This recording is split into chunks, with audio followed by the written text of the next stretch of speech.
성경 인물 중에 예수님께 가장 극찬을 받은 사람이 누구라고 생각을 하십니까? 구약 성경에서도 많은 사람들이 그리고 많은 위대한 인물들이 나타납니다. 그 중에서 누가 예수님께 가장 큰 칭찬을 받았다고 여러분들은 알고 계십니까? 믿음의 조상 아브라함이 정말 큰 일을 이루었지 않습니까?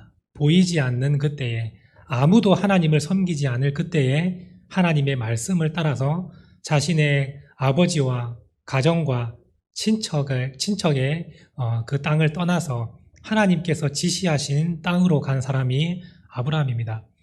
그래서 이스라엘 백성들은 모두가 다 아브라함의 자손임을 자랑스럽게 여겼습니다.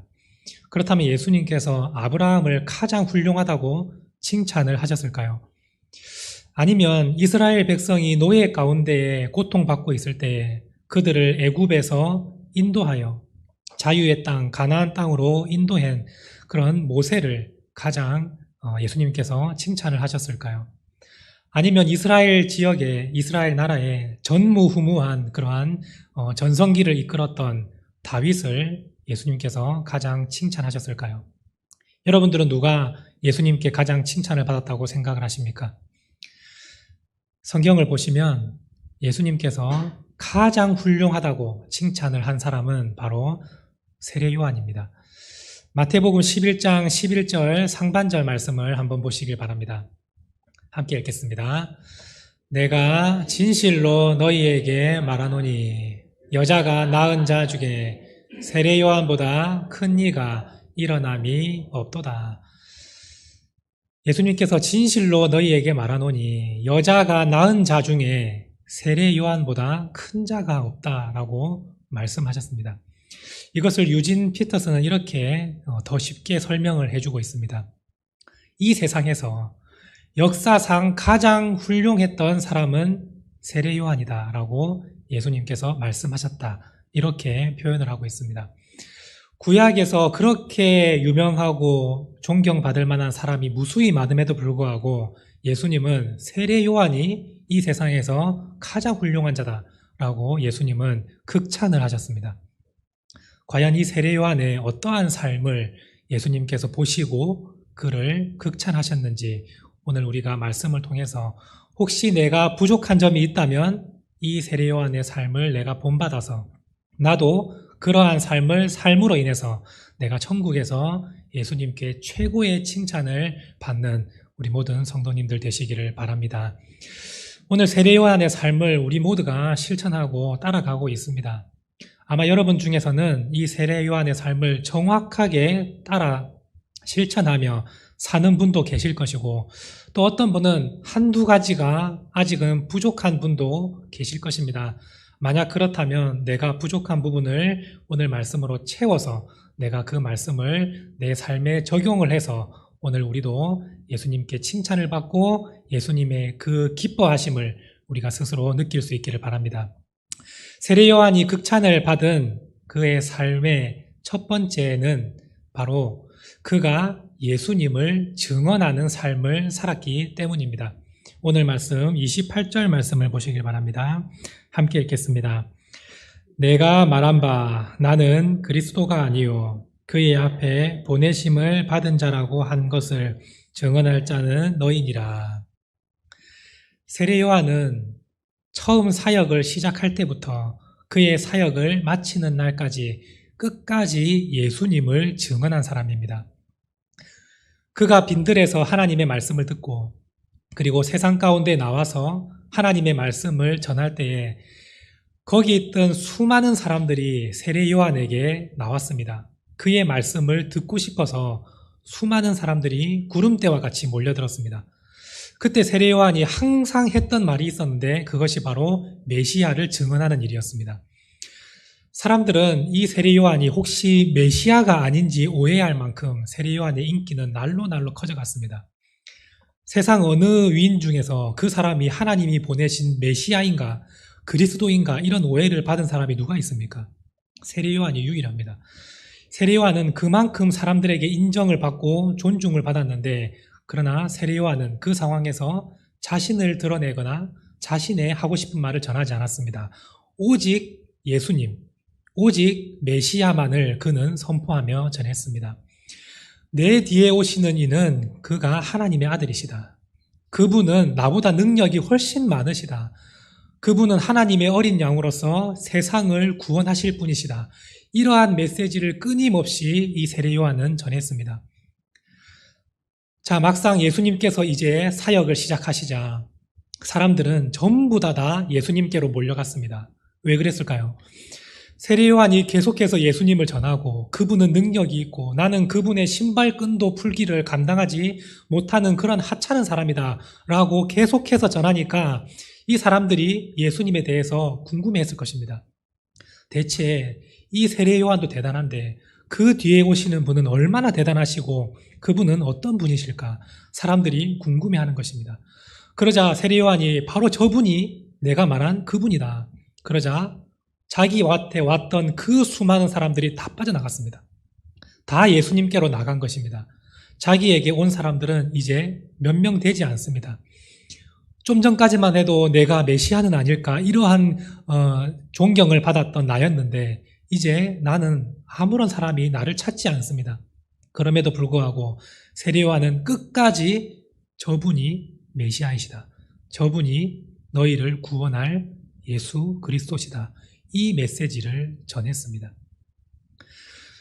오늘 우리의 삶 가운데 과연 우리가 예수님을 전하는 그러한 삶이 있습니까?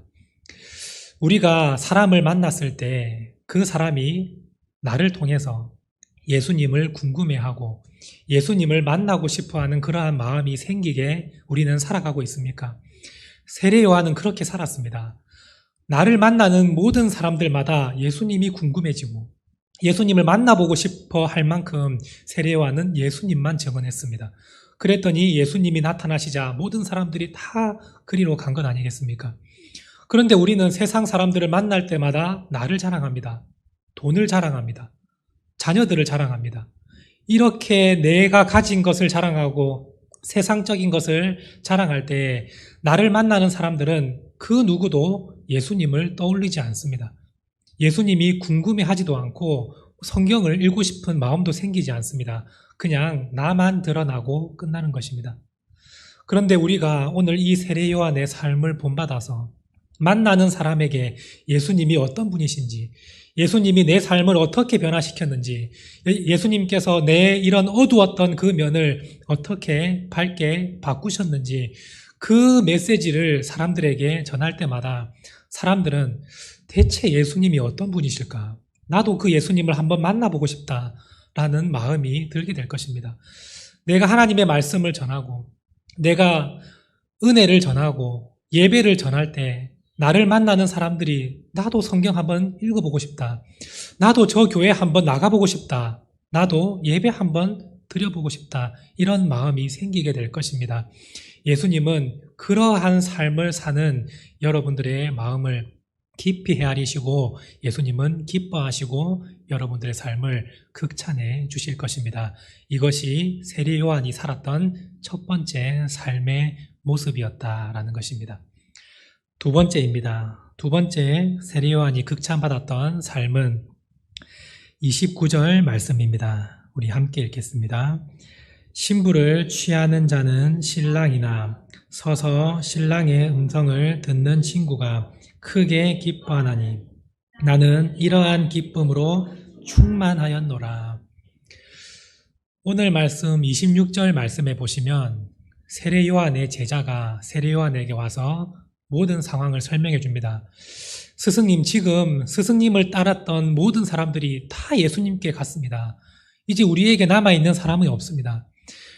세례 요한을 따랐던 제자들마저도 한 명씩 한 명씩 예수님께 나갔습니다.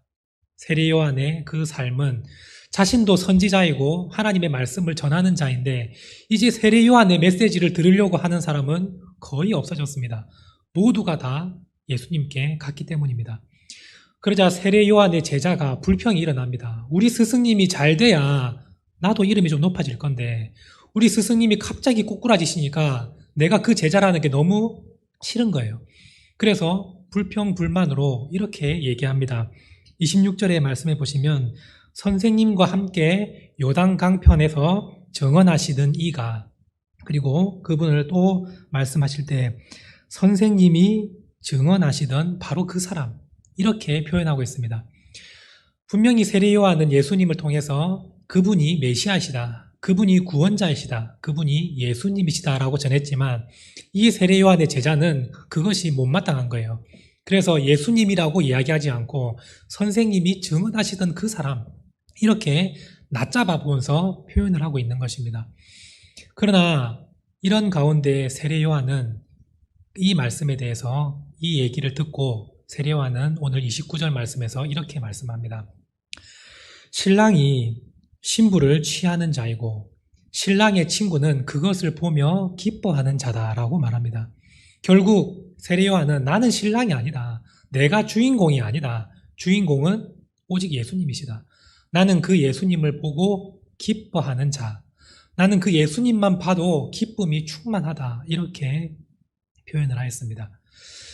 오늘 우리는 이 말씀을 말로는 실천하기가 참으로 쉽습니다. 저는 예수님으로 충분합니다, 저는 예수님만 있어도 기쁨이 넘칩니다, 이렇게 우리는 말을 하고 삽니다. 그러나 현실에서 우리의 삶이 진짜 예수님으로 기뻐하는 삶을 살고 있느냐라는 것입니다. 이것은 저부터라도 쉽지가 않습니다.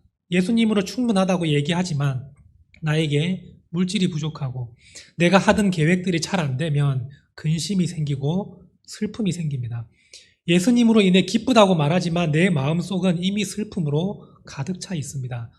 그러나 세례 요한은 그렇지 않았습니다.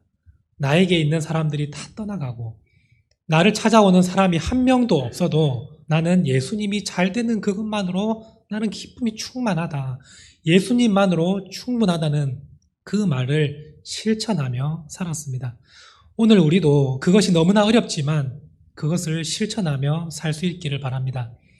가정에 어려움이 생기고 자녀들이 말을 듣지 않고 물질로 인해서 내가 너무나 힘든 상황이 생겨도 나는 주님 한 분만으로 만족합니다. 나는 주님이 내 마음속에 계시고 주님이 나를 지켜보시는 그것만으로 나는 기쁨이 충만합니다 라고 고백하고 그 말씀대로 실천하는 삶을 살아가시기를 바랍니다.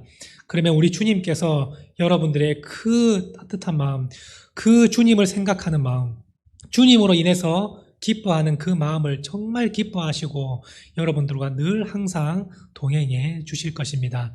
이것이 바로 세례 요한이 그의 삶에서 칭찬받았던 두 번째 이유였습니다. 마지막 세 번째입니다. 세 번째 30절 말씀입니다. 우리 함께 읽겠습니다. 그는 흥하여야 하겠고 나는 쇠하여야 하리라 아니라. 세례 요한이 극찬받은 삶 세 번째는 예수님이 흥하는, 예수님이 잘 되는 것, 그리고 나는 쇠하여지고 나는 약해지는 삶, 그것을 선택한 삶이 바로 세례 요한이었습니다.